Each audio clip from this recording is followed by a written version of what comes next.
नमस्कार, आप देख रहे हैं इलेक्शन कैफ़े। मैं शून्य कुमार सिंह। आज के मेहमान बाबा, विजित सर, शादाब सर, मयंक जी, पुण्येंदु जी और पीडी सर, आप सभी का स्वागत है। आज सुमित सर नहीं है क्योंकि वो उत्तर प्रदेश में रिपोर्टिंग करने गए हैं, तो एक हफ्ते वो नहीं रहेंगे। एक हफ्ते हम कोशिश करेंगे ये सारा पैनलिस्ट जो आपको आज देख रहे हैं वो 7 दिन रहें। तो आज से ही बुकिंग कर दी आप सभी की, सभी को रहना है यहाँ पे। तो आज की चर्चा बाबा हम करने वाले हैं उत्तर प्रदेश की फिर से, क्योंकि एक पार्टी है बसपा, जिस पर हम पहले भी बात कर चुके, पिछले सप्ताह भी बात की थी। बीएसपी की तरफ से जो सेकंड इन कमांड जो कहा जाएगा मायावती के बाद से, उनके भतीजे आनंद थे, आकाश आनंद, लेकिन वो इन दोनों गायब दिख रहे हैं। शुरुआत में उनका काफ़ी भाषण हुआ, कई रैलियां उन्होंने की, यूपी से लेकर राजस्थान तक गए, अच्छी भाषण हुआ, काफ़ी वायरल भी हुए, लोगों ने इंटरव्यू किया, लेकिन अचानक से गायब हो गए, जबकि केस हो गया बाबा। अश्विन, एक सेकंड, आप सवाल शुरू करें, मैं इनको टोकना चाहूंगा। इन्होंने कहा कि एक पार्टी, इसका मतलब ये कह रहे हैं कि बसपा क्या खत्म हो रही है, जिसको अभी से इन्होंने माहौल बनाना वो शुरू कर दिया बाबा। ये तो मैं इस पे ऑब्जेक्ट करता हूँ। अभी 5 लोगों की 6 लोगों की चर्चा है, इसमें पता चल ही जाएगा कि खत्म हुई है कि बची है या चलेगी। बाबा, केस पीडी सर से शुरू करते हैं। पीडी सर, केस होना क्या ये निशानी है कि आप सही जा रहे हो, या ये निशानी है कि आप रुक जाओ क्योंकि आपने ज़्यादा कर लिया है?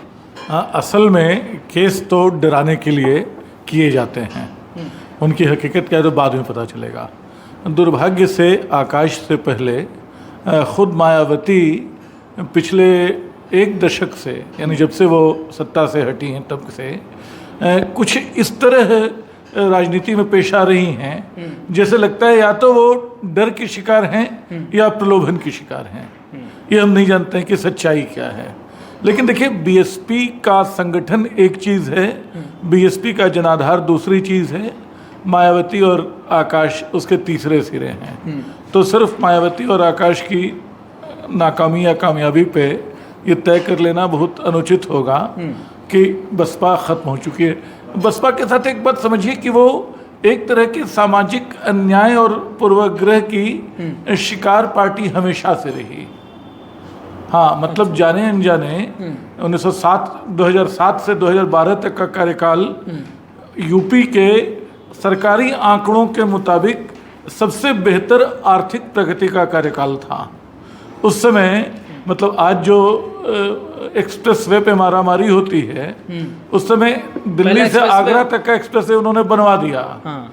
और अब भी मेरा मानना है कि प्रधानमंत्री ने बनवाया होता, मोदी जी ने गुजरात में, तो इसको लॉस एंजलिस तक बेचते रहते कि हमने क्या कमाल कर दिया। मायावती ने कमाल करके छोड़ दिया उनके हाथियों पे, और जिस पे बहुत सवाल उठे। माँ पिता की प्रतिमा नहीं लगानी चाहिए थी, चलिए ठीक है, लेकिन पार्क फिर भी लोग बताते हैं सुंदर हैं। आप नोएडा से गुजरिए तो नोएडा प्यारा लगता है, वो हाथी बहुत बुरे नहीं लगते हैं आपको, ठीक है, उनके प्रतीक चिन्ह थे। लेकिन ऐसे कमल तो आपको कई जगह दिख रहे हैं जहाँ आप ताली बजाते हैं, गाली नहीं देते हैं। तो बसपा एक ऐतिहासिक पूर्वाग्रह के शिकार लोगों की ही पार्टी नहीं रही, खुद उस ऐतिहासिक पूर्वाग्रह की शिकार भी हो गई।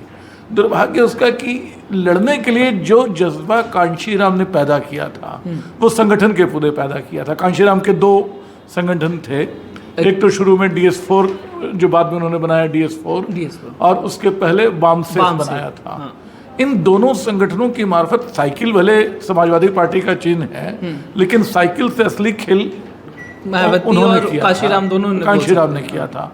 और उत्तर प्रदेश से पहले उसकी शुरुआत पंजाब और मध्य प्रदेश में हुई थी। वहाँ पे मध्य प्रदेश में पहली 2 सीटें जीती थी। हाँ। मुझे याद आता है। और उसी समय 98 में दिग्विजय सिंह जो मुख्यमंत्री थे, उन्होंने दलित एजेंडा करके एक बहुत बड़ा सम्मेलन कराया था दलितों का। अच्छा। ताकि यूपी में, MP में उसकी घुसपैठ को रोका जा सके बसपा की। अच्छा। यूपी में इसके बावजूद वो चले आए। आज की राजनीति में वाकई बसपा की तात्कालिक पोजीशन निराश करती है, लेकिन इससे ज़्यादा कि हम भविष्य में बोल दें ख़त्म हो जाएगी या इन्हीं चुनावों में ख़त्म हो जाएगी, ऐसा मुझे नहीं लगता है। बाबा, जैसे पीडी सर ने कहा ना कि एक प्रदर्शन क्रांति से निकली थी पार्टी, लेकिन अब वो परिवार की जकड़ में और एक व्यक्ति विशेष की जकड़ में रह गई, इसलिए उसका विकास नहीं हो पाया जो आज हालत है वहाँ का। देखिए, यदि आप पॉलिटिकल पार्टी है ना, जैसा पीडी सर ने कहा आपको कि पूरा इतिहास बताया, और काशीराम जी का जो काशीराम जी का विजन था ना, उसको लेकर के मायावती जी तो चली तो जरूर, लेकिन वो महल में कैद हो गई है। यदि आप पॉलिटिकल पार्टी हैं तो आपको सड़कों पे आना पड़ेगा।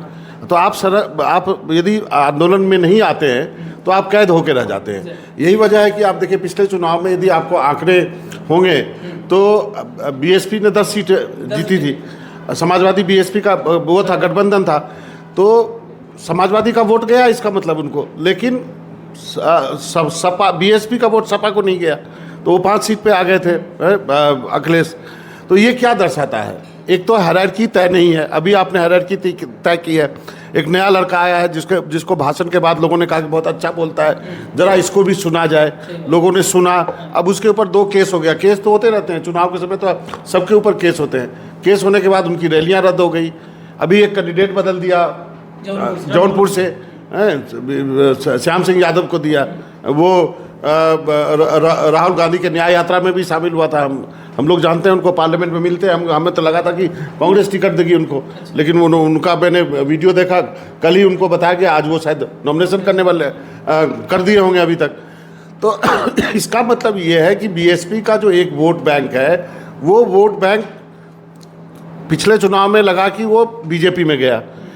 अब सबसे बड़ा सवाल है कि जब हम बीएसपी की बात करते हैं और बीएसपी के लड़ने की बात करते हैं, तो हमारे दिमाग में आता है कि ये अपोजिशन का वोट काटेगा, लेकिन मुझे लगता है कि इस बार बीएसपी जो है वो बीजेपी का वोट काट रही है। क्योंकि जो सीटें बीजेपी को मिली हैं उत्तर प्रदेश में, चाहे विधानसभा हो या लोकसभा हो, तो कहा गया कि सारे दलित जो हैं हिंदू बन गए, समझ गए, तो ये कहा गया। और हमने अभी जो तीन राज्यों के चुनाव हुए उसमें भी हमने देखा बीएसपी का वोट बीजेपी को ही गया। आप ही लोगों ने किया, आपने और पुनेंदु ने किया, डाटा निकाल के दिखाया कि। तो मुझे लगता है कि यदि जितनी मजबूती से मायावती लड़ेंगी, उतना नुकसान मुझे लगता है अखिलेश को या गठबंधन को कम होगा, बीजेपी को ज़्यादा होगा। अब क्या इसी वजह से आकाश आनंद की रैलियाँ रद्द हो रही है? ये सब आप लोगों के विचार के लिए छोड़ जाता हूँ। एक सवाल का जवाब दीजिए कि ये टिकट क्यों ये श्रीकला रेड्डी ने या श्रीकला सिंह ने क्यों ये टिकट वापस कर दिया? अब उन्होंने तो नॉमिनेशन कर दिया है। मैं आप ही से पूछ रहा था ना कि नॉमिनेशन कर दिया था, फिर अचानक क्यों कल वापस कर दिया? क्या नहीं, उन्होंने वापस किया है कि पार्टी ने सिंबल ले लिया उनसे?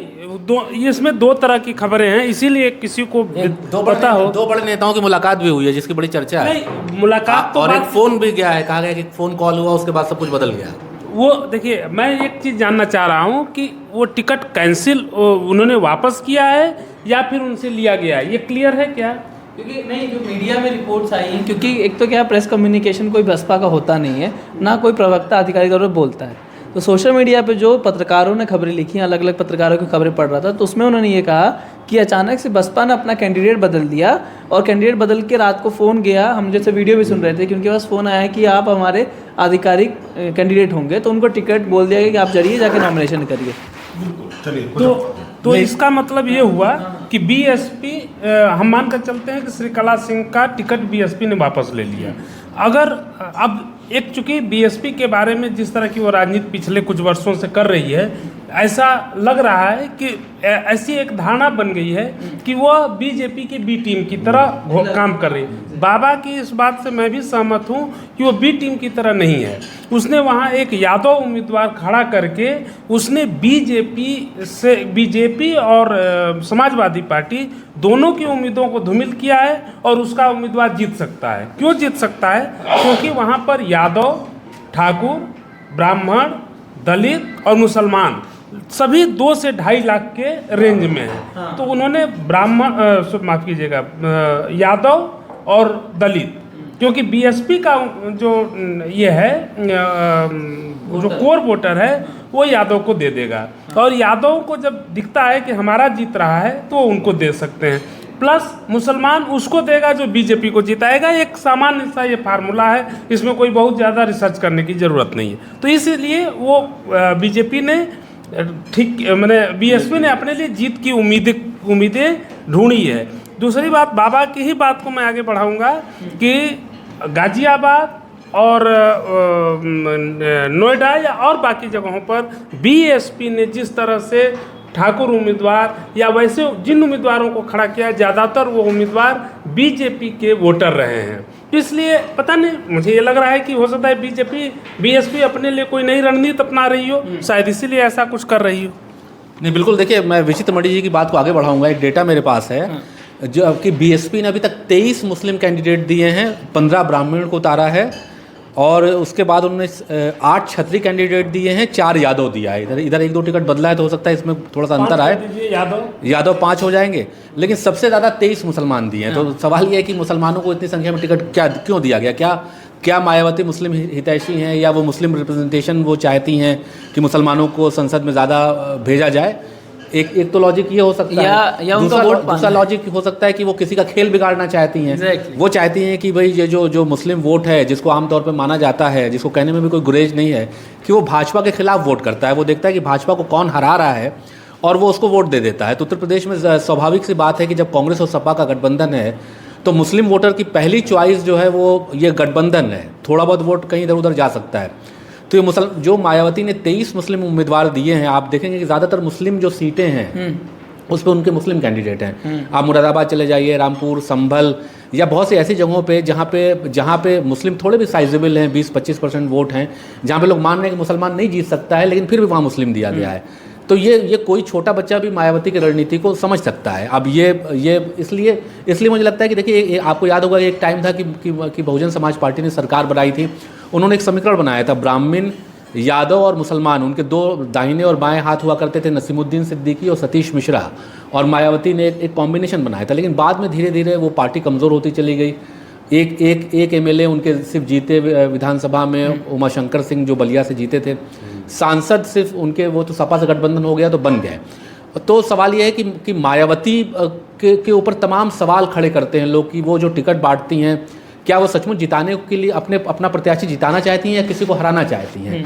अब आपने ठीक कहा कि मायावती जी का कोई सोशल मीडिया चलाता नहीं है। उनको अगर आप देखें तो बहुत ज़्यादा वो बाइट नहीं देती हैं, उनके प्रवक्ता बहुत ज़्यादा नहीं है। मुझे याद है कि सुदेन बंदोरिया साहब हुआ करते थे, प्रोफेसर थे, वो प्रवक्ता बन के कभी पक्ष रख दिया करते थे। वरना मुझे बहुत से उदाहरण याद है कि किसी ने बाइट दी तो मायावती ने उसको पार्टी से निकाल दिया कि आपने कैसे बोल दिया। तो आज के दौर में जबकि सोशल मीडिया का, टीवी का इतना बड़ा जो जोर है, उसमें ना तो उनके पास कोई प्रवक्ता है आधिकारिक तौर पे, उनका सोशल मीडिया हैंडल भी एक है, मैं देखता हूँ कि बहुत लिमिटेड उस पर ट्वीट होते हैं।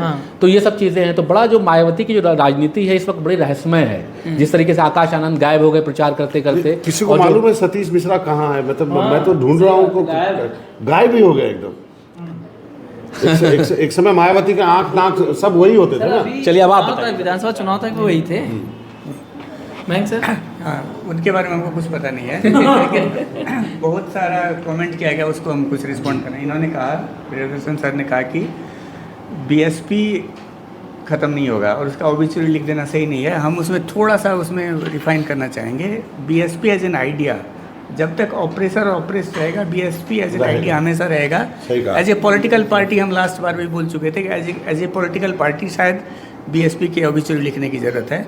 और इसमें एक क्रिकेट का, बाबा को बहुत इंटरेस्ट है क्रिकेट का, तो हाल में 2 बड़े आइकन को, हाल में नहीं, हम अपने लाइफ में 2 बड़े आइकन को रिटायर होते हुए देखा था। एक सुनील गावस्कर और सचिन तेंदुलकर का। सुनील गावस्कर का अभी तक हमको याद है, वो बेंगलोर का 97 का इनिंग्स जो था पाकिस्तान के खिलाफ, और वो और वो कहा जाता है कि गावस्कर का शायद बेस्ट इनिंग था 97 87 में रिटायर हुआ। 97 रन और गावस्कर के बारे में कहा था। तो उस नोट पे रिटायर होना, और एक दूसरा तेंदुलकर का था। और तेंदुलकर हम सब के, हमारे जनरेशन के बहुत बड़े आइडल थे, लेकिन लास्ट 5-6 साल हम सबको लगता था कि भाई रिटायर हो जाइए, क्रिकेट छोड़ दे। मायावती के सामने में यही चॉइस हो गया है।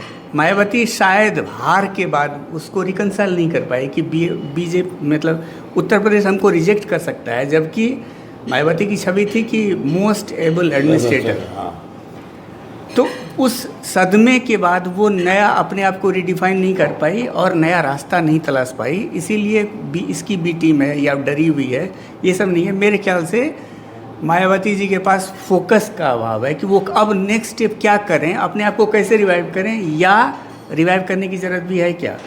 इसीलिए मेरे हिसाब से मतलब सुनील गावस्कर की तरह वो रिटायर नहीं कर पाई, तेंदुलकर की तरह। लेकिन कोई दलित लीडरशिप भी तो इवॉल्व नहीं हो रहा है ना इंडिया में, उसमें होना तो चाहिए ना। हाँ, तो उसमें दूसरा चीज़ हुआ है, और वही बहुत सारा जो कास्ट एनालिसिस हम लोग करते हैं, 2014 के बाद हम लोग को देखना पड़ेगा कि इंडिया में 2 ही कास्ट बचा है।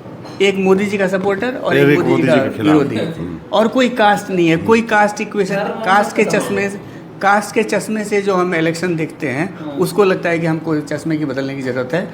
अब बीजेपी का वोट कमिटेड है, वो मोदी जी को वोट करता है, उसके रिएक्शन में बहुत सारे लोग हैं जो इसको वोट नहीं करते हैं। अब वो बड़ा चंक जो ले जाता है, अगर 50% से ज़्यादा ले जाता है तो वो जीत जाता है, नहीं तो और कोई कास्ट फैक्टर हमको नहीं लगता है कि बहुत ज़्यादा डिसाइसिव है इलेक्शन में। अब मैं मयंक सर की बात से ही शुरू करता हूँ। उन्होंने कहा कि अब दो ही कास्ट है, या तो मोदी के आप सपोर्ट में है या अगेंस्ट में है। ये बात सही है, लेकिन पूरी तरह से सही नहीं है मेरे हिसाब से। तो कास्ट की बात कही कि कास्ट फैक्टर अब उस ढंग से काम नहीं करता, लेकिन अभी भी आप देखेंगे तो बीजेपी उस कास्ट उसको इक्वेशंस को बहुत ध्यान से खेलती है। अब उदाहरण यूपी की बात हो रही है तो यूपी की बात करते हैं। बीजेपी ने इंटरनली एक ऐसा माहौल वोटर्स में दिया है कि समाजवादी पार्टी यादवों की पार्टी है, सारी मलाई यादव खाते हैं। खासकर देखिए, पब्लिक और मंच पे तो कह नहीं सकते, लेकिन उनके लोग, उनके समर्थक, और जिस तरह से सोशल मीडिया पर उसकी ब्रांडिंग होती है कि जैसे अखिलेश यादव की सरकार थी तो सारे जो पीसीएस में नियुक्तियां हो रही हैं सिर्फ यादव हो रहे हैं। वो आंकड़े सही नहीं थे, लेकिन वायरल ऐसे किए जाते थे। तो एक यादव विशेष की पार्टी बना के कि यादव सारी मलाई अभी भी है, अभी भी वो आरोप है कि ठाकुर की नियुक्ति होती है। लेकिन वो अखिलेश के समय में भी वो आरोप बिल्कुल बेबुनियादी साबित हुए थे, जहाँ तक बाद में जान। तो उस तरह से बीजेपी ने जो मोबिलाइजेशन किया कि भाई आप कहते हो आप ओबीसी की पार्टी हो, लेकिन सारी मलाई तो आपके परिवार के लोग और यादव लोग खा रहे हैं। तो जो अति पिछड़ी जाती है, जो गैर यादव ओबीसी, उनको लामबंद बीजेपी ने किया, और वो आंकड़ों में साफ तौर पे दिखता है। एक यूपी की बात हुई, ऐसा ही एक्सपेरिमेंट बीजेपी ने वहाँ किया, हरियाणा में किया। एक गैर जाट को मुख्यमंत्री बनाया, और आप देखेंगे कि जाट जो है पूरी तरह से बीजेपी विरोधी हो गया। इतना बड़ा आंदोलन हुआ, उससे बीजेपी को एक इनडायरेक्ट बेनिफिट क्या हुआ कि जो गैर जाट मतों का ध्रुवीकरण कहीं ना कहीं बीजेपी के पक्ष में हुआ। लेकिन चूंकि जाट कम्युनिटी बहुत बड़ी संख्या में है और बहुत ही पॉलिटिकली डोमिनेंट है, तो बहुत सारी अदर कास्ट को भी वो मोटिवेट करती है। तो अभी कांग्रेस वहाँ उस तरह से हाशिए पे नहीं गई जैसा कि 2019 के विधानसभा चुनाव में दिखा, जबकि 14 में वो बिल्कुल साफ हो गई थी, 19 के लोकसभा में भी साफ हो गई थी, लेकिन विधानसभा में वो पलट करके आई। तो ऐसे ही दूसरी जगह भी बीजेपी कास्ट कॉम्बिनेशन इस तरह का करती है कि एक कास्ट, जैसे बिहार में भी जो उनका MY समीकरण के अगेंस्ट में उसके अपने कास्ट इक्वेशंस हैं। तो हर जगह हमें हिंदुत्व के साथ एक जो सेकेंड लेयर पे कास्ट इक्वेशन भी देखने को मिलता है, और वो बहुत ही स्मार्टली प्ले करते हैं। हम उसमें बस बोलना चाहेंगे कि कास्ट एक ही है, मोदी सपोर्टर। आप जो बोल रहे हैं वो स्ट्रैटेजी है कि इस सपोर्टर ग्रुप को कैसे बढ़ाया जाए, इसीलिए अलग अलग कॉम्बिनेशन, परमिटेशन। लेकिन आप सोशल मीडिया पे भाषणों में पक्ष विपक्ष में देखेंगे तो कास्ट एग्नोस्टिक है मोदी सपोर्टर, वो ज़रा उसको फॉलो नहीं करता है। यूपी में भी आप देखिए तो राजभर को लिया, अनुप्रिया पटेल है, निषाद है। थोड़ा सा सरलीकरण मुझे लग रहा है मयंक जी। 2015 में बिहार में नीतीश लालू साथ आ गए, तो कास्ट का इक्वेशन जो मोदी जी सपोर्टर कास्ट था वो भी फेल हो गया। दूसरा देखिए कि मोदी जी 39% वोट लाए, 33% 14 में था शायद, 31 था, हाँ 37% लाए, हाँ 37% लाए। तो 37% वोट के बिना पे असल में 8-10% वोट ही ऐसे हैं जो बहुत कट्टर वोट हैं, वही 8-10% वोट खेल कर देते हैं। यूपी में भी या पूरे भारत में जो इसकी रणनीति थी, खासतौर पे यूपी में बीजेपी की, कि गैर यादव पिछड़े और गैर जाटव दलित, इनको हम साथ लें। आप स्ट्रेटेजी की बात कर रहे हैं, लेकिन मैं बोल रहा हूँ कि जब आप पूरे भारत को दलित गैर दलित में मोदी और मोदी विरोधी जाति में बांट देते हैं, तो थोड़ा सा मोदी का कद लगता है कि कितना बड़ा हो गया उसने भारत की, ये से थोड़ा सा मुझे ये है फर्क है। आप सही कह रहे हैं। हाँ। अच्छा बोल रहे हैं, तो उसमें एक चीज मैं जोड़ूंगा कि मोदी ने क्या किया कि जो नैरेटिव सेट करने वाली जातियां हैं, जो समाज की उच्च जातियां हैं, अगड़ी जातियां जो कही जाती हैं, वो सब एक साथ एक प्लेटफॉर्म पर आ गई, और वो ऐसा माहौल बनाने में एक तरह से सफल रही कि अब इस देश में राम राज्य आ चुका है, समाज माने जातिगत चीज़ें नहीं हैं, और पहली बार ठाकुर, ब्राह्मण, भूमिहार, कायस्थ जो हैं वो एक साथ वोट करें। नहीं तो अमूमन इंदिरा गांधी के साथ अगर कांग्रेस ब्राह्मण होते थे तो ठाकुर अमूमन समाजवादियों के साथ होते थे। ये पहली बार है पिछले 10 वर्षों में कि ये साथ हैं, और हमें लगता है कि अगर सवर्णों की संख्या 15-16% होगी देश भर में या जो भी, तो उसका 70 से 80% बीजेपी को जाता है। क्योंकि अच्छा, एक आंकड़ों में अगर हम जाति अगर सिर्फ मोदी प्रो या अगेंस्ट होता तो आंकड़ों में बहुत क्लियर डिवीजन नहीं दिखता कि यादव और मुस्लिम का रुझान जो है समाजवादी के साथ दिखता है और अदर कास्ट का बीजेपी के साथ। ये बात सही है कि बीजेपी ने उसको इस तरह से पोलराइज किया हुआ है कि वो मेजोरिटी उसके साथ दिखता है। एक चीज मैं और जरूर ऐसे कहूंगा बिहार में है, बिहार में भी आप देखिए यादव मुस्लिम वो महागठबंधन के साथ जाता है। नहीं, और यूपी में देखिए, जब जेडीयू आए थे तो कास्ट इक्वेशन कहीं ना कहीं इनके साथ खड़ा हो नहीं, गया लेकिन था। आप जबकि यूपी में देखिए कि अखिलेश ने इस बार कुछ परिवर्तन किया है। उन्होंने कुर्मी को सबसे ज़्यादा टिकट दिया है, और जो तो ये अखिलेश ने इस बार, जैसा कि हम लोग अभी जिक्र कर रहे हैं, तो अखिलेश ने इस बार जाति समीकरण खेला है। जो यादव मुस्लिम जो वोटर है, उनका कोर वोटर, उससे वो एक कदम आगे बढ़े हैं। और जो कुर्मियों को टिकट दिया है, मुस्लिम से ज़्यादा टिकट उन्होंने कुर्मियों को दिया है, जबकि कुर्मी कम है वहाँ पे। तो एक उन्होंने जाति समीकरण बनाने की कोशिश की है। उसी में यूपी का आपने कहा ना, यूपी का काउंटर 2019 के, आपने जो कहा 2019 के लोकसभा इलेक्शन को देखिए तो बीजेपी को करीब 50% वोट मिला। बिल्कुल, हाँ, यूपी में कागज पे किसी परम्यूटेशन कॉम्बिनेशन से, किसी भी कास्ट कॉम्बिनेशन से बीजेपी को आपको 50% वोट नहीं दिखता है। तो खास करके तब जबकि अपोजिशन आप में कौन सा है, MY वाला है और दलित वाला है। इस तीनों को जोड़ दीजिए तो 50% से बहुत ज़्यादा है। इसीलिए हम बोले कि कास्ट इक्वेशन को इलेक्टोरल पॉलिटिक्स से जोड़ने के लिए हमको एक नए चश्मे की ज़रूरत है मोदी जी के आने के बाद। मतलब ये हम ये नहीं बोल रहे हैं अब बहुत नहीं, आपकी बात इस हद तक, एक हद तक सही है। इस सेंस में मैं कह रहा हूँ, मैं एक उदाहरण खैर दूंगा। 2022 में विधानसभा का चुनाव हुआ था। 21 के आखिरी दिनों में मैं पूर्वी उत्तर प्रदेश में, चूँकि वो हमारा जाना पहचाना इलाका में घूम रहा था, तो गंगा जी के किनारे मैं एक जगह था, तो मछुआरों से मैंने पूछा कि आप लोग किसको वोट देंगे, तो उन लोगों ने कहा कि हम लोग जोगी को देंगे। तो मैंने पूछा कि क्यों, फूलन देवी को आप लोग नहीं मानते हैं? मैंने नहीं बताया कि मैं पत्रकार हूँ या क्या करता हूँ, कुछ भी नहीं, एक सामान्य आदमी जो गंगा किनारे घूम रहा हो।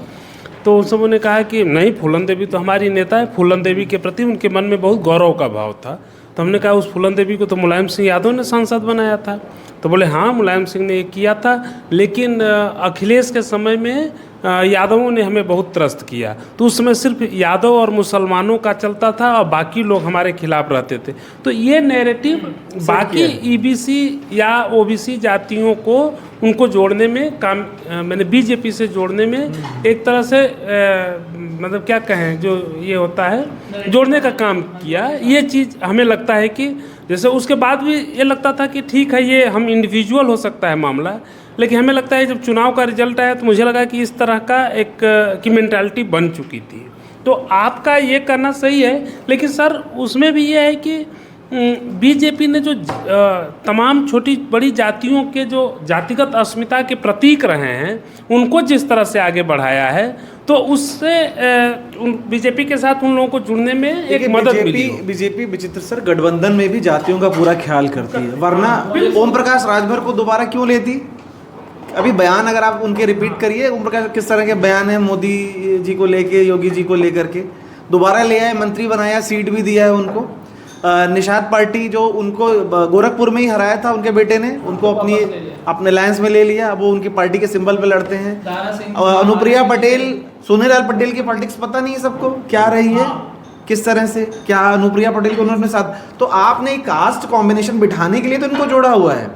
ऐसा कोई बहुत व्यापक जनाधार तो इन लोगों का नहीं है, लेकिन आपको पता है इस कास्ट की क्या इक्वेशन है कि जो राजभर कम्युनिटी किस तरह से पूर्वांचल के कई लोकसभा सीटों पर, कुर्मी कम्युनिटी किस तरह से कई लोकसभा सीटों पर प्रभाव डालती है, एक परसेप्शन के लेवल पे बनता है। संजय निषाद, आप माने ना माने, बहुत सारे निषादों के लिए एक बड़े नेता है, एक पढ़े लिखे नेता हैं, तो उनका एक स्वीकार्यता भी है। और हो सकता है वोट्स में उतना ना होता हो, लेकिन परसेप्शन के तौर पे ये चीज़ें काम करती है। अब जैसे बीजेपी बहुत सारे ऐसे लोगों को अपने पार्टी में शामिल कर रही है, सबको तो टिकट नहीं दे पाएगी, सबको एडजस्ट नहीं कर पाएगी। क्यों कर रही है?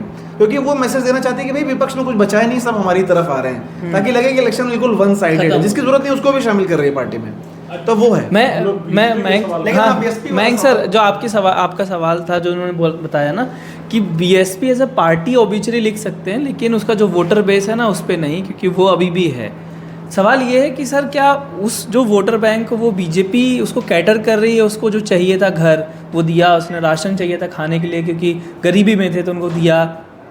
आपको लगता है कि वो वोटर बैंक को जब तक जो भी पार्टी जो उसकी ज़रूरतों को पूरा कर देगा उसके साथ चली जाएगी, अगर बसपा की उसकी ज़रूरत नहीं है? बाबा आपसे शुरू करते हैं। नहीं, मुझे लगता है कि वोटर तो है उसके पास। अब वही कहा था कि भाई लीडर को तो आपको लड़ते हुए भी दिखना पड़ेगा ना। आप बाबा सवाल ये है कि वोटर कब तक वोटर रहेगा? भाई मैं आपका वोटर हूँ।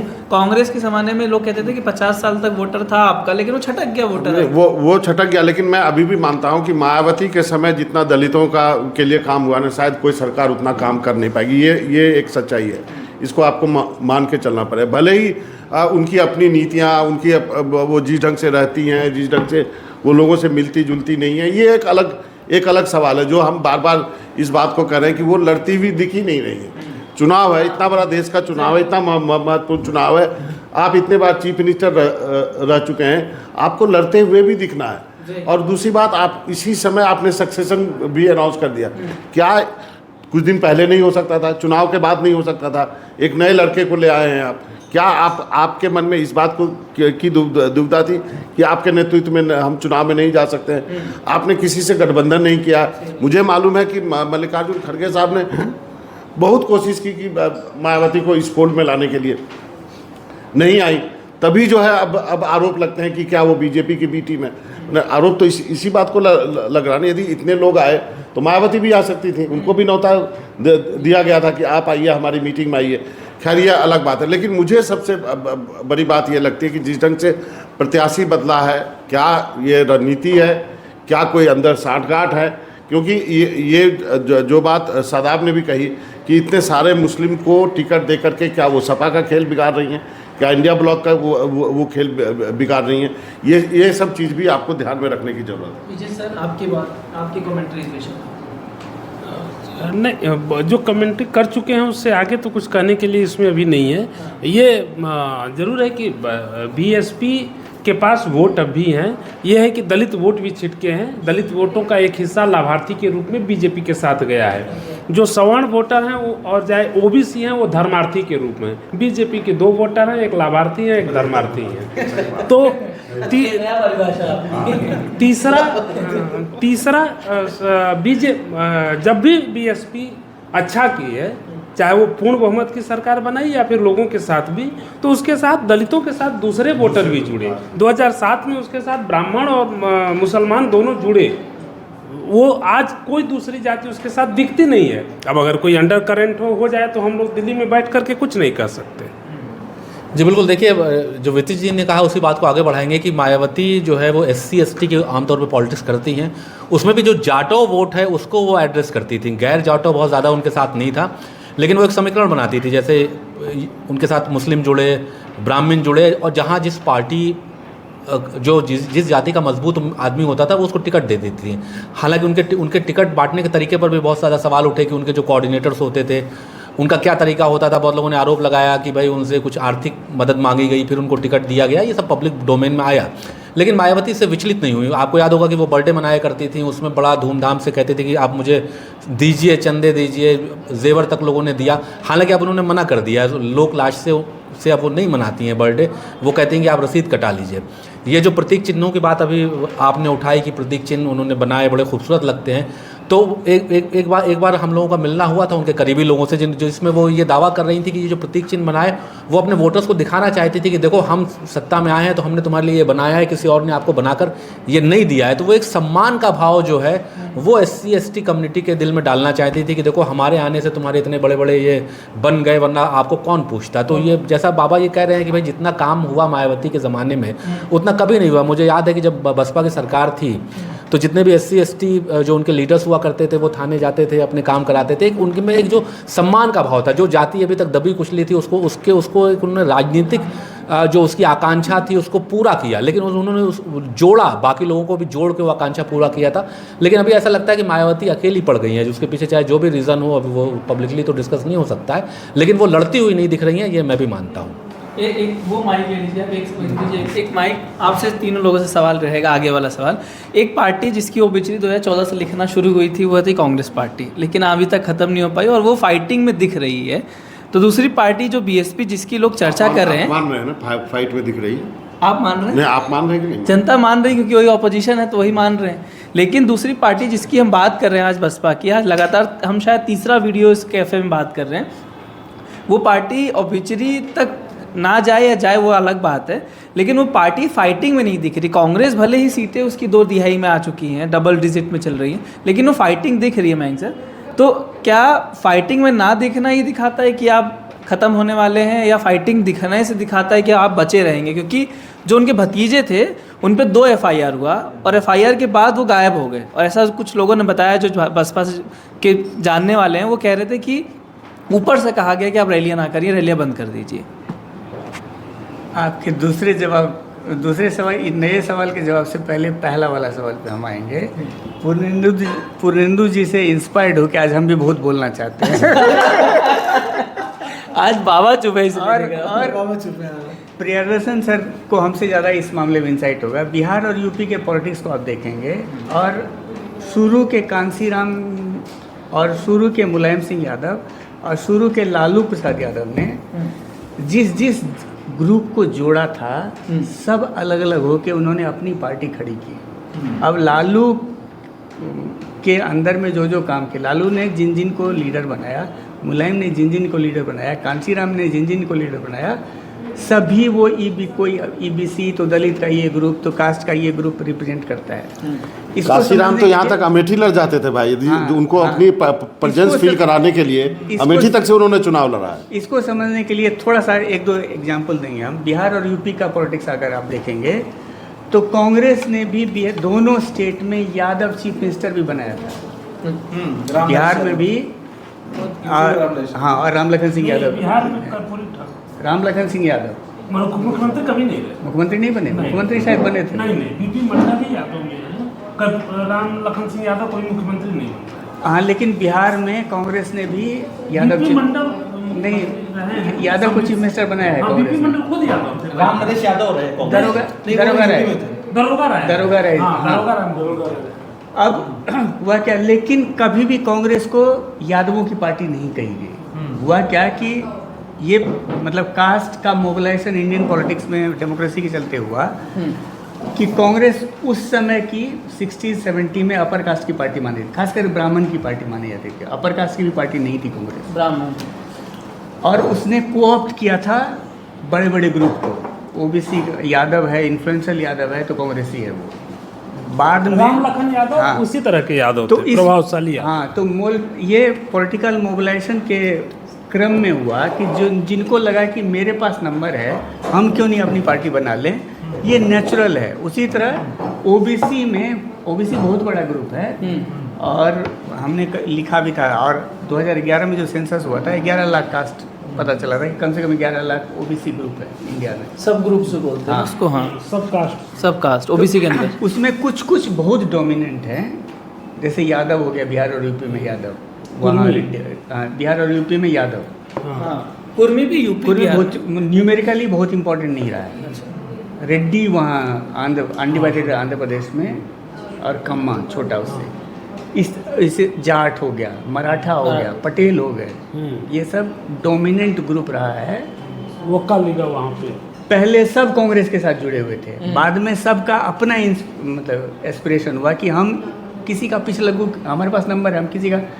उसी के बाद हुआ लालू आए, लालू ने फिर वही एक्सपेरिमेंट किया कि सारे OBC को मिला के रखे, लेकिन नंबर 1 पोजीशन यादव का था, इसीलिए छोटे ग्रुप को लगा, जो नंबर में बड़े थे उनको लगा कि हम इनके साथ क्यों रहेंगे, हम अलग हो गए। वो ये पॉलिटिकल मोबिलाइजेशन का। अब जैसे मायावती का था कि जाटव के अराउंड था, लेकिन वो दलित की पॉलिटिक्स करती थी, उसमें देखा गया कि जाटव की सुप्रीमेसी हो गई, तो दूसरे ग्रुप उससे अलग हो गए, और बीजेपी के लिए एक बड़ा सा कैचमेंट एरिया मिल गया यूपी में नॉन जाटव दलित्स को अपने साथ लाने का।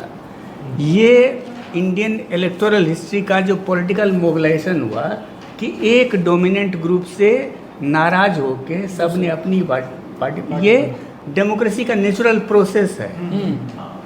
तो इस आप कर लीजिए। तो ये नेचुरल प्रोसेस है, और इसीलिए हम बार बार बोल रहे हैं कि ये सब पॉलिटिकल स्ट्रेटजी होती है कि ये वैक्यूम है, इसको टैप करना है। बीजेपी ने इस सारे ग्रुप को बहुत अच्छे से टैप किया हुआ है वैक्यूम को एज स्ट्रेटजी। तो इसीलिए हमको ये बीजेपी अभी अम्ब्रेला पार्टी दिखती है, जैसे कभी कांग्रेस अम्ब्रेला पार्टी हुआ करती थी। बहुत सारे कास्ट ग्रुप इसके, बहुत सारे सोशल ग्रुप इसके हिस्सा हैं। तो इसीलिए हम बोले। अब दूसरा सवाल आपका क्या था, हम भूल गए। दूसरा सवाल ये था कि जो उनके जो भतीजे हैं उन पे 2 केस हुआ और बताया गया कि आप उनको मना कर दिया गया रैली करने, उनकी सारी रैलियाँ रद्द कर दी गई। हाँ, तो वो मतलब सीधा सीधा है, इनके पास कोई स्ट्रैटेजी अभी नहीं है। ये सब फ्लिमजी ग्राउंड है कि अब केस हो गया तो रैली करना बंद कर दी। ये हमको नहीं लगता है कि रियल कहानी है। रियल कहानी ये है, डायरेक्शन लेस है, अभी पार्टी में फोकस नहीं है कि हमको करना क्या है। इसीलिए थोड़ा सा भी झटका लगता है तो लगता है रीअसेस करने लगते हैं, करना चाहिए क्या, हमको एग्रेशन दिखाना चाहिए क्या। सही बात है, 2 केस हुआ हाँ, इसीलिए। हाँ, ठीक है, आगे। पीडी सर आप कुछ बोल रहे थे? नहीं, मैं बोल रहा था थोड़ा सा मैं उसमें, आपकी बात मोटे तौर पर सब ठीक थी। कांग्रेस असल में ओबीसी वाली पार्टी कभी नहीं रही, और ओबीसी कभी दलितों के साथ नहीं जुड़ा। जैसे मेरे गांव में 70 में मुखिया यादव थे। हाँ, ये वो रहे होंगे, लेकिन असल में जो समाजवादी और लेफ्ट की धारा थी ओबीसी को वो रिप्रेजेंट करती थी। बिल्कुल, उसमें ओबीसी ज्यादा था। किसानों का मामला था, उसमें समाजवादी आंदोलन बहुत पुराना रहा, और हम लोग लेफ्ट को लगभग भूल गए हैं, जबकि लगभग तमाम राज्यों में लेफ्ट के बिहार में लोग बहुत होते थे, बिहार में, यूपी बहुत में, ज्यादा। तमाम जगहों पे होते थे। और बेसिकली ये मझोली पार्टियों से बनते थे। तो एक तो ये कांग्रेस जो थी अगड़ों, मतलब ब्राह्मणों की, दलितों की और मुसलमानों की पार्टी मानी जाती थी कि हरिजन, मुसलमान और दलित वही प्रयोग कांग्रेस के साथ मायावती ने किया यूपी में। ऑबिचुअरी की बात बार बार हो रही है। कांग्रेस की ऑबिचुअरी कम से कम 5 बार लिखी जा चुकी है। एक बार शायद मैंने पहले भी कहा था, देखिए पहली बार 67 में जब 9 राज्यों में गैर कांग्रेसी सरकारें बनी, संसोपाई सरकारें बनी, तो कि अब तो कांग्रेस खत्म हो गई। नेहरू जा चुके थे, शास्त्री जा चुके थे, कांग्रेस के भीतर इन फाइटिंग थी। इंदिरा गांधी को गूंगी गुड़िया कहा जाता था। 69 में बाकायदा विभाजन हो गया, कांग्रेस बट गई, कहा कि अब तो कांग्रेस बिल्कुल खत्म हो गई। 77 को तो दूसरी आज़ादी बोल दिया गया था, लगा कि अब तो कांग्रेस लौट ही नहीं सकती है।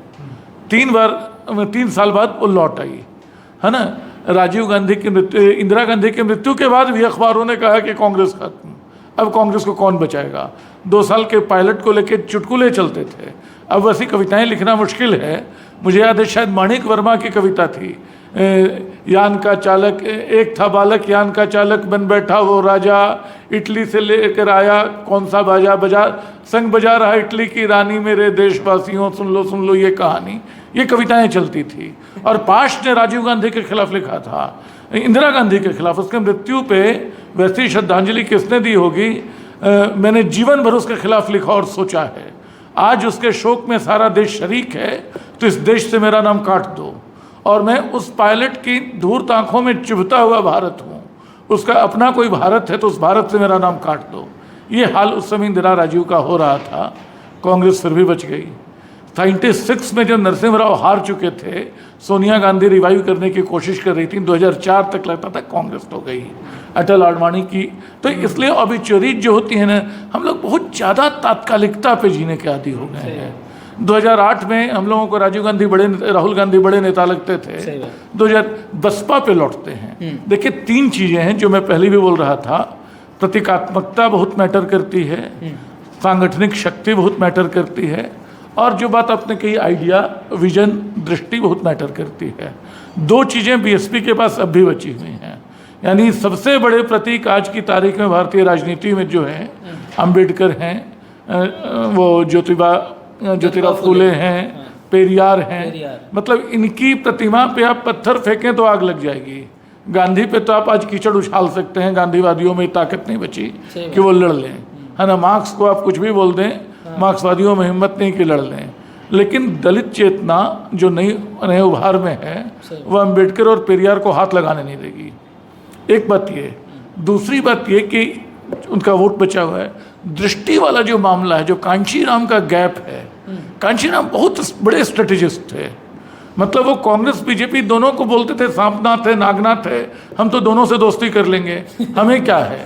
अच्छा, अंबेडकर और एक पूरी ऐतिहासिक परंपरा में देखिए, अंबेडकर पढ़े लिखे आदमी थे, मानते थे कि दलित लोग पढ़ेंगे तो आगे जाएंगे, बल्कि वो इस मायने में हिंदी विरोधी थे कि उन्होंने कहा कि अंग्रेजी जो है वो टाइग्रस मिल्क है, बाघिन का दूध है, शेरनी का दूध है, उस दूध को पी लो तो तुमको कोई हिंदुस्तान में टच नहीं कर पाएगा।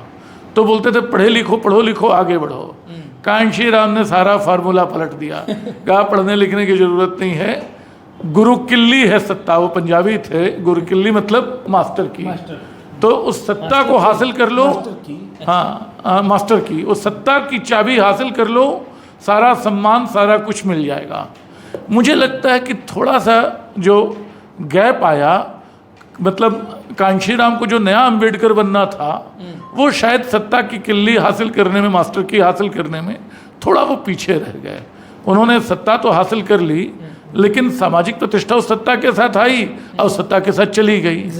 हाँ, वो बची रहती अगर, उसको बनाने का क्या तरीका हो मायावती के पास नहीं दिखता है।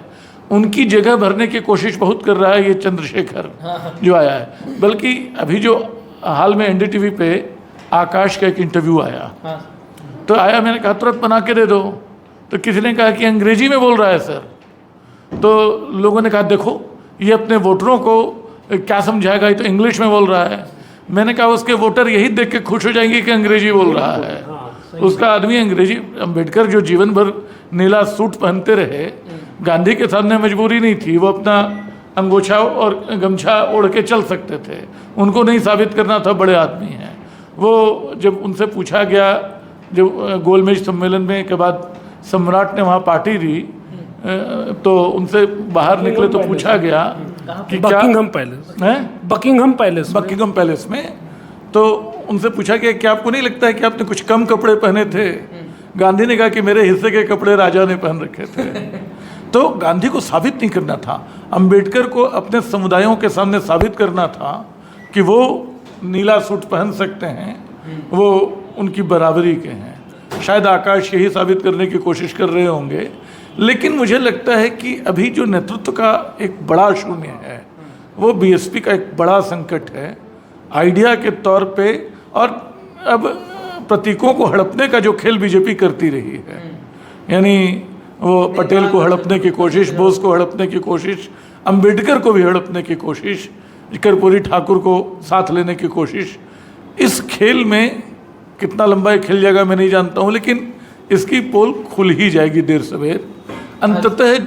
और जो लाभार्थी होने से, घर वर मिल जाने से ठीक है, आइडेंटिटी की पॉलिटिक्स एक अलग चीज़ होती है।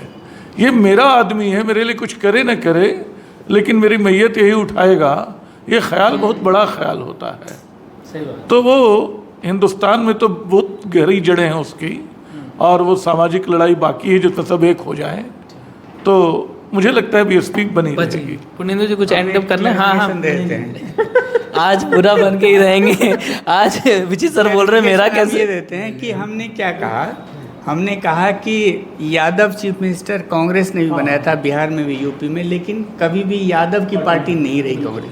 कभी हम ये नहीं बोल सकते हैं कि ओबीसी की पार्टी कांग्रेस रही, तो वो लेकिन सर इसमें क्यों नहीं रही, एक और भी चीज़ है कि आप आज, बस मैं पुनिंदु जो आपका समय नहीं काट रहा हूँ, वो 1989 तक, जब तक राजीव गांधी का समय था और उत्तर प्रदेश बिहार में सरकारें थीं, आप देखिए कि कांग्रेस ने ज़्यादातर ब्राह्मणों को और कुछ ठाकुरों को ही राजपाट दिया उत्तर प्रदेश और बिहार में। दलित और पिछड़ा, हाँ, अर्जुन सिंह थे, बल्कि श्यामाचरण शुक्ला की जो सरकार थी 1957-58 में बनी थी, वो तो अद्भुत थी, उसमें सारे मंत्री तक ब्राह्मण ही थे, खाली मुख्यमंत्री से लेकर। तो उस समय एक्चुअली क्या था कि जो वातावरण था उन लोगों ने उसको रखा। मैं नहीं जानता कि उसके पीछे क्या, माने आज के संदर्भ में तो विमर्श ही पूरा बदल जाएगा। लेकिन जो एक चीज़ मुझे बस खाली कहने के लिए मैंने उठाया था माइक, कि जो मायावती के पहनावे पर सवाल उठाया जाता है, हम लोग दूसरे नेता के पहनावे पर नहीं उठाते हैं। ये सब चीज़ें बिल्कुल की जो बात हाँ वही चीज़ें हमारी हैं। और दूसरी बात है कि उनको, जैसे गांधी जी सूट बूट में पैदा हुए थे, दीवान के बेटे थे, लेकिन वो मरे तो फकीर की तरह, अंबेडकर फकीर की तरह पैदा हुए, गरीब परिवार, सामान्य परिवार में, लेकिन मरे तो राजा माने सूट बूट की तरह। तो वो इसलिए कि उनको अपने लोगों को दिखाना था, जो प्रियदर्शन जी कह रहे थे। और यही इसीलिए वो उनकी बात जो थी कि वो अंग्रेजी बोलता है तो अंग्रेजी उनको सुहाता है, इसलिए वो अंग्रेजी बोलने वाले अपने नेता को ज़्यादा ये करेंगे। नहीं, बस ये जो सामाजिक जो पूर्वाग्रह की बात है, तो आप देखिए कि जब भ्रष्टाचार की बात आती है तो किस तरह से आसानी से लोग 2-3 ऐसे नाम लेते हैं, लालू यादव, मायावती। जबकि आप भ्रष्टाचार के आंकड़े उठाकर देखेंगे तो बहुत लोग ऐसे मिलेंगे जिन्होंने बड़े हज़ारों करोड़ की बात की, लेकिन पॉलिटिक्स में जब भ्रष्टाचार की बात होती है बड़े आसानी से लोग लालू यादव या मायावती का नाम लेते हैं, इवन टिकट बेचने तक के आरोप उन पर लगते हैं। जबकि बसपा के अगर आप लोगों से आप बात करेंगे तो उनका पक्ष है कि भाई हमें कोई कॉर्पोरेट फंडिंग नहीं होती है, हम ये इंडिविजुअल जो डोनेशन है इससे चलने वाली पार्टियां, हमें कोई कॉर्पोरेट के हज़ारों करोड़ हमें नहीं मिलते। तो हमें तो ये चंदे की हमें ज़रूरत है, पार्टी रन करने के लिए बहुत सारा पैसा चाहिए होता है। और ये सच्चाई है कि जिस तरह की हम राजनीतिक युग में हैं, वहाँ बिना पैसे के चुनाव लड़ना एक आसान नहीं है। ये कोई पुराना ज़माना नहीं है कि आप साइकिल से चुनाव प्रचार करें, बहुत पैसा चाहिए, बहुत फंडिंग चाहिए। जहाँ पे हज़ारों करोड़ खर्च कर रहे हो, वहाँ पर अगर किसी की पार्टी के पास पैसा नहीं तो आपकी बात लोगों तक नहीं पहुँच पाएगी। आकाश आनंद शायद कोशिश कर रहे हैं नए तरह के वो सोशल मीडिया और उसको करने की कोशिश, जो बीएसपी का अभी तक, बीएसपी तो सोशल मीडिया पर रही ही नहीं है। आकाश आनंद उसको रिवाइव करने की कोशिश कर रहे हैं, लेकिन बात जो बीएसपी की जो प्रॉब्लम वो ये रही है, और बीएसपी नहीं, ये हर पार्टी की प्रॉब्लम है, जहाँ व्यक्ति पार्टी से बड़ा होने लगता है तो बहुत सारी दिक्कतें होती हैं। जब बहन मायावती बड़ी होने लगी पार्टी में, उनका काशीराम जिस विचारधारा को लेकर के आए और जिस तरह के सामंती जड़ता को तोड़ने की बात की, उन्होंने एक ब्राह्मणवाद को चुनौती देने की बात की, और उन्होंने सत्ता को कुंजी माना कि भैया इससे लड़ने का एक हथियार सत्ता है, उसके लिए चाहे हमें समझौता ही क्यों ना करना पड़े। जो सो कॉल्ड ब्राह्मणवादी पार्टियां हैं अकॉर्डिंग टू काशीराम, उनके भाषण में लेकिन धीरे धीरे कालांतर में आप पाएंगे कि मायावती बार बार उनको उन्होंने सीएम बनाया और उनका कद बहुत बड़ा होता गया। जब काशीराम धीरे धीरे बीमार होते गए तो पार्टी पर वो पूरी पकड़ जो है मायावती की आ गई। और इससे बहुत सारे लोग, जैसे बैंक सर ने खूबी उसको बताया कि जो दूसरी जातियों के नेता थे, जो गैर जाटव नेता थे, उन्होंने अपनी अपनी पार्टियां बना ली। आज वो बहुत स्थापित नेता उत्तर प्रदेश में, आप जो भी नाम लीजिए, चाहे वो सोनेलाल पटेल की पार्टी अपना दल हो, चाहे ओम प्रकाश राजभर हो, चाहे दूसरे कोई भी जो जिनकी अलग अलग अपनी कास्ट बेस्ड पार्टियां, बाबू सिंह कुशवाहा, ये सारे काशीराम की बनाए हुए लोग हैं। उनसे उन्होंने उनको एक तरह से ताकतवर नेता बनाया, क्योंकि बीएसपी का जो जाति है, वो काशीराम की जो पॉलिटिक्स थी वो दलित और अति पिछड़ा वोट पर उनका मेन फोकस था, और यही एक ज़माने में उनके सबसे बड़े वोट बैंक थे, जो बाद में 2007 में भी सरकार आने से कोई ऐसा नहीं कि दलित ब्राह्मण की गठजोड़ से बन गई थी। ये एक तरह का परसेप्शन बनाया गया है। ब्राह्मणों का वोट तब भी दूसरी पार्टियों को ज़्यादा मिला था, मुझे याद पड़ता शायद ब्राह्मणों का 20% वोट मुश्किल से मिला होगा बीएसपी को, 80% दूसरी ही पार्टीज़ को मिला था। लेकिन वो जो अति पिछड़ा, और जो जैसे शादाब भी बता रहे थे ना कि बीएसपी का कोर वोट जो 20% के आसपास है, जो अब दरक करके 13% चला गया, 12-13%, वो 20% प्लस कैंडिडेट का अपना वोट।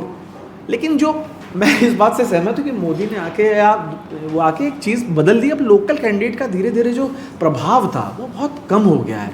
अब चूंकि पार्टी ने ऐसा इन्वेस्ट किया मोदी में कि वो अब कैंडिडेट अब सिर्फ मोदी के नाम पर वोट पड़ेगा या मोदी के खिलाफ, ये जो है ये सही बात है। वो जो लोकल कैंडिडेट स्ट्रांग होते थे उनकी पकड़ कहीं कहीं अब बहुत रेयर टाइप के ही नेता है जिनकी अभी भी उस तरह की पकड़ है। जैसे आप देखें, जैसे राजा भैया, वो ऐसे लोग हैं जो अभी भी, मतलब बीजेपी भी अगर वह खड़ा करती है तो अपनी सीट निकाल के आते हैं, या मुख्तार अंसारी, या कुछ ऐसे लोग हैं जो अभी भी अपनी सीट बचा पाते हैं। वरना बहुत सारे बड़े बड़े दिग्गज जो 6-8 बार जीतते थे, जिनकी अपनी एक सत्ता चलती थी, वो बहुत सारे लोग हार गए, खत्म हो गए। हाँ, अब प्रेसिडेंशियल फॉर्म ऑफ इलेक्शन में बढ़ चुके हैं। मुझे लगता है कि कांग्रेस ने इस मामले में जो कुछ रिफॉर्म बेटर किए, जैसे परसेप्शन के ही तौर पर, ठीक है हम मानते हैं कि भाई कांग्रेस पे गांधी परिवार की पकड़ है, लेकिन जब 2 बार उनकी सत्ता आई, उनको मौका था कि वो पीएम बन सकते थे, उन्होंने मनमोहन सिंह को बनाया। राष्ट्रीय अध्यक्ष आज खड़गे हैं, और राहुल गांधी की बॉडी लैंग्वेज में जिस तरह से सम्मान दिखता है खड़गे के प्रति, वो आपको मतलब वो नजर आएगा कि हाँ वो सम्मान है।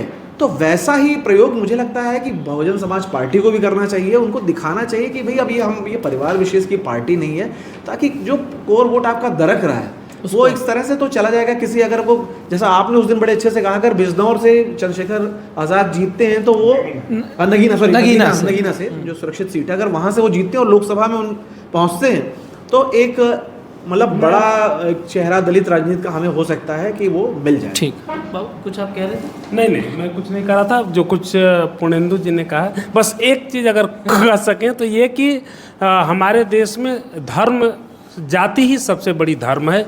यह एक कटु वास्तविकता है जो हम महसूस करते हैं कि मैंने जितना भी, मुझे कम राजनीतिक समझ है लेकिन जितनी है उसमें ये है कि जाति बहुत बड़ी सच्चाई है और जाति के आधार, जाति के हित या जाति के आधार पर भावुक उन्माद वो धर्म के लिए भी एक्सेलरेट करता है लोगों को।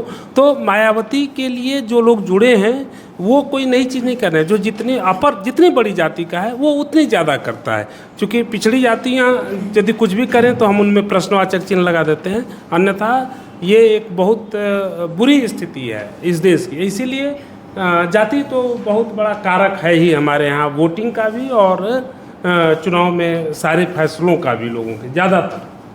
आज की बातचीत का जो लबल ये निकला कि बसपा को ज़मीन पर लड़ते हुए दिखना होगा, क्योंकि ऐसे इतिहास में बहुत सी पार्टियां रही हैं जो लगता था कि ख़त्म हो जाएगी, लेकिन उसने कमबैक किया और ग्राउंड पे फाइट करते हुए दिखी, जनता के मुद्दे उठाए और वो सत्ता में आई। तो अगर बसपा मेहनत करेगी या ग्राउंड पे दिखेगी लड़ती हुई, तो उम्मीद है कि ओबिचुरी की जो बात कही जा रही है वो ओबिचुरी की बात ना हो, कि वो एक ऐसी पार्टी बनेगी जिसकी शायद आने वाले समय में सरकार बन जाए। तो आज की चर्चा में बस इतना ही। कल मिलते हैं किसी और विषय के साथ, तब तक के लिए बहुत बहुत धन्यवाद।